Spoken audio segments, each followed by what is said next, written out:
इतिहास केवल तिथियों और युद्धों का नाम नहीं है। इतिहास उन वीरों की गाथा है जिन्होंने अपने साहस से समय की दिशा बदल दी। 12वीं शताब्दी का भारत, राजपूताना की धधकती रेत और उसी धरती से उठा एक ऐसा योद्धा जिसे इतिहास जानता है, पृथ्वीराज चौहान। दिल्ली और अजमेर का शासक, वीरता, सम्मान और स्वाभिमान का प्रतीक। पृथ्वीराज चौहान का जन्म चौहान वंश में हुआ, एक ऐसे राजवंश में जहां तलवार केवल हथियार नहीं बल्कि सम्मान का प्रतीक थी। बचपन से ही उन्हें युद्ध, घुड़सवारी और धनुर्विद्या का प्रशिक्षण दिया गया। कहा जाता था कि वे शब्द भेदी बाण चलाने में निपुण थे। गुरु और माता पिता ने उन्हें केवल योद्धा नहीं बल्कि एक जिम्मेदार राजा भी तैयार किया। कम आयु में ही पृथ्वीराज चौहान अजमेर और दिल्ली के सिंहासन पर बैठे। उनका शासन साहस और न्याय के लिए जाना गया।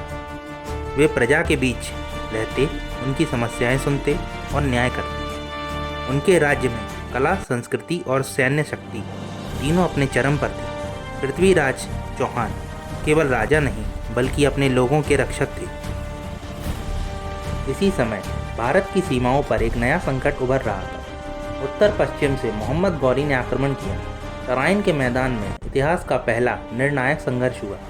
पहले युद्ध में पृथ्वीराज चौहान की विजय उनके पराक्रम का प्रमाण बनी, लेकिन इतिहास ने दूसरी बार अलग मोड़ लिया। रणनीति और परिस्थितियों ने युद्ध का परिणाम बदल दिया। यह युद्ध केवल तलवारों का नहीं था, यह सत्ता और भविष्य की दिशा का युद्ध था। युद्ध के बाद पृथ्वीराज चौहान बंदी बना लिए गए, लेकिन बंदी होने से उनका साहस कभी बंदी नहीं हुआ। भारतीय लोक कथाओं में उनकी वीरता अमर हो गई।